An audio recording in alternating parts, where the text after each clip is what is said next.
ROE और ROC दोनों में डिफरेंस क्या होता है और इनका किसी भी कंपनी का जब हम फंडामेंटल एनालिसिस करते हैं तब इसका यूज क्या होता है वो हम देखेंगे।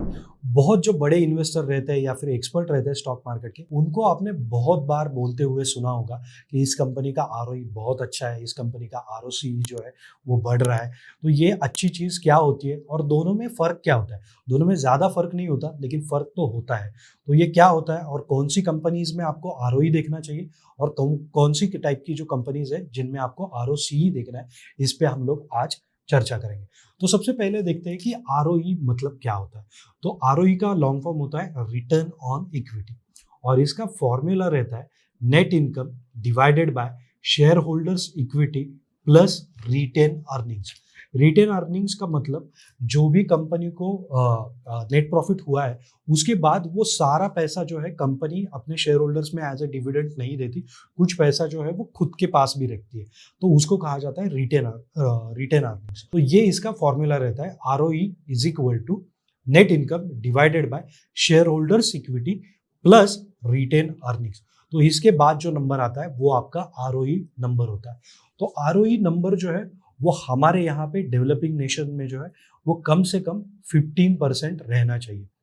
तो 15% क्यों रहना चाहिए? क्योंकि नॉर्मली हमारे देश का जो इन्फ्लेशन रहता है वो 7-8% रहता है और प्लस हमारा जो ग्रोथ रेट है यानी कि हमारा जीडीपी का जो ग्रोथ है वो भी अराउंड 7-8% ही रहता है। अभी जो है वो 7% से थोड़ा कम है, लेकिन अगर हम इन दोनों को कंबाइन करें तो वो नंबर आता है 15।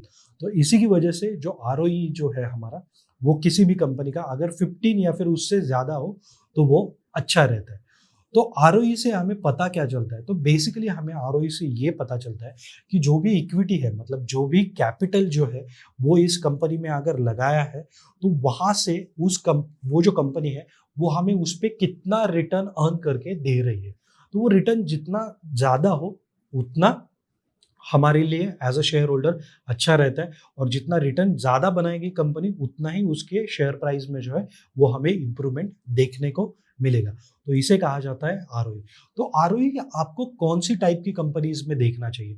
तो आरओई आप सिंपली ऐसी कंपनीज में देख सकते हो कि जहां पे वर्किंग कैपिटल जो है वो कम लगता है या फिर कंपनी ग्रो करने के लिए ज्यादा कैपिटल या फिर जीरो कैपिटल पे जो है वो कंपनीज ग्रो होती है। ऐसे टाइप के कंपनीज में आप आरओई जो है वो देख सकते हो। मतलब कौन से सेक्टर की कंपनी? तो आईटी सेक्टर हो गया, क्योंकि आईटी सेक्टर में अगर आपको कंपनी ग्रो करनी है तो आपको ज्यादा कैपिटल जो है वो इन्वेस्ट नहीं करना पड़ता। लगभग आप कह सकते हो कि जीरो कैपिटल पे ही जो है वो कंपनी ग्रो कर जाती है। दूसरा अगर हम एग्जांपल ले लें तो एफएमसीजी टाइप की जो कंपनीज होती है, फिर वो चाहे हिंदुस्तान यूनिलीवर हो, नेस्ले हो, इस टाइप की जो कंपनीज रहती है इनमें भी बिजनेस ग्रो करने के लिए कैपिटल जो है वो काफी कम लगता है। तो इसी की वजह से आप ऐसी कंपनीज में जो है वो आरओई देख के जो है वो कंपेयर कर सकते हो कोई भी कंपनी का परफॉर्मेंस। अभी हम आगे देखते हैं कि आरओसी मतलब क्या होता है। आरओसी का लॉन्ग फॉर्म होता है return on capital employed. ROE के वक्त हमने देखा था कि रिटर्न ऑन इक्विटी, और यहाँ पे आरओसी का मतलब होता है रिटर्न ऑन कैपिटल एम्प्लॉयड। तो कैपिटल एम्प्लॉयड मतलब क्या होता है कि यहाँ पे इक्विटी प्लस जो कंपनी ने अगर कोई डेट उठाया है या फिर डिबेंचर्स इशू की है तो वहां से कुछ बोरिंग की है, तो यहाँ पे वो भी जो है कंसिडर किया जाता है जब हम रिटर्न्स कैलकुलेट करते हैं तब।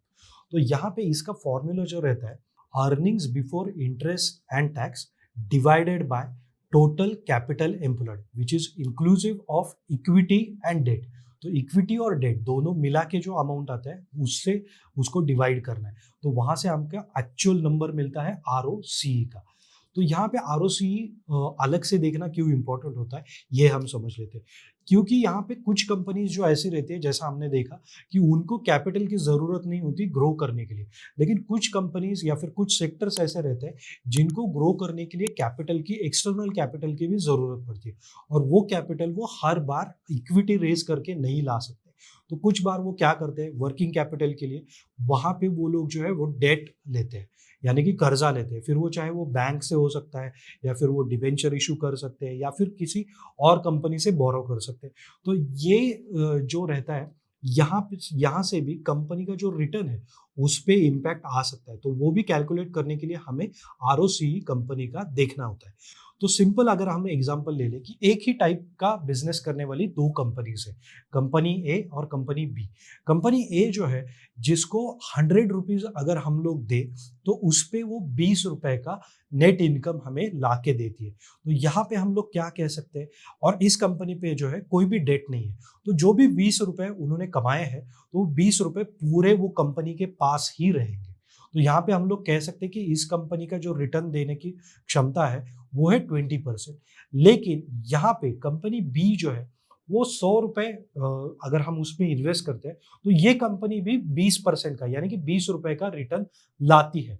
लेकिन यहाँ पे प्रॉब्लम ये है कि ये जो कंपनी बी है इसके ऊपर 20 रुपए का कर्जा भी है, और इस कर्जे का इंटरेस्ट देने में जो भी उन्होंने 20 रुपए की अर्निंग की है उसमें से 2 रुपए उनके इंटरेस्ट के जाते हैं।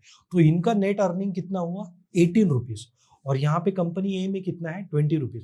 तो ये 2 रुपए का डिफरेंस अगर हमें पता करना है किसी भी कंपनी में इन्वेस्ट करते वक्त, तो उसके लिए हमें इस कंपनी का, कंपनी बी का ROCE देखना पड़ेगा, क्योंकि इस कंपनी का ROE भी 20% रहेगा और इसका भी ROE 20% रहेगा।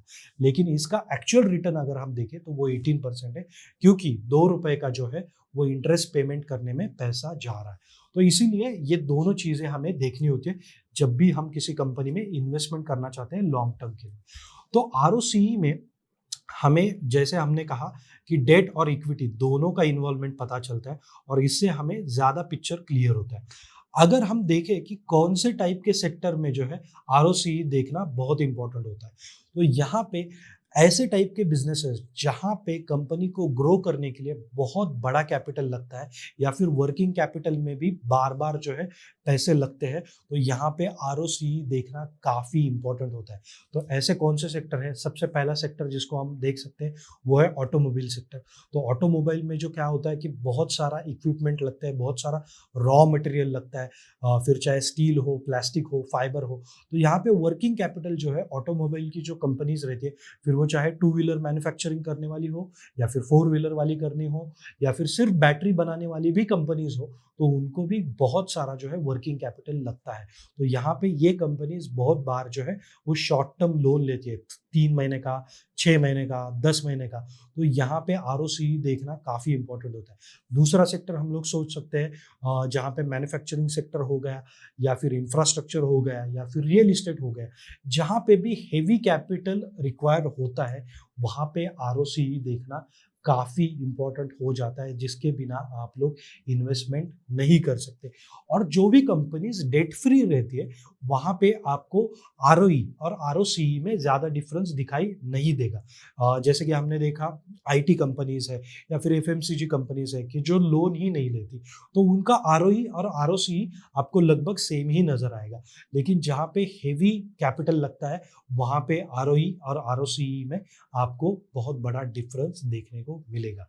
तो ROCE भी कंपनी का कितना होना चाहिए, तो ROCE भी कंपनी का जो है वो 15% या उससे अबव होना चाहिए, अगर वो कंपनी आप लॉन्ग टर्म के लिए होल्ड करने के लिए सोच रहे हो तो दोनों में 15% तो कॉमन ही है, लेकिन आपको ROCE से ज़्यादा पिक्चर क्लियर होता है। और ये दोनों जो भी नंबर हमने आपको बताए, ये दोनों नंबर आपको कैलकुलेट नहीं करने, कोई भी वेबसाइट हो या ऐप हो, यहाँ पे ये नंबर्स आपको ईजिली अवेलेबल मिलेंगे, रेडीमेड अवेलेबल करके मिलेंगे आपको। तो वहाँ पे आपको कोई कैलकुलेशन करने की ज़रूरत नहीं है। और ये दोनों नंबर सिर्फ देख के आपको इमीडिएट इन्वेस्टमेंट नहीं करना है, आपको बाकी के भी जो फंडामेंटल के बाकी के भी जो पैरामीटर्स हैं वो भी आपको देखने पड़ेंगे, जहाँ से आपको कंपनी के बारे में और पिक्चर क्लियर होता जाएगा।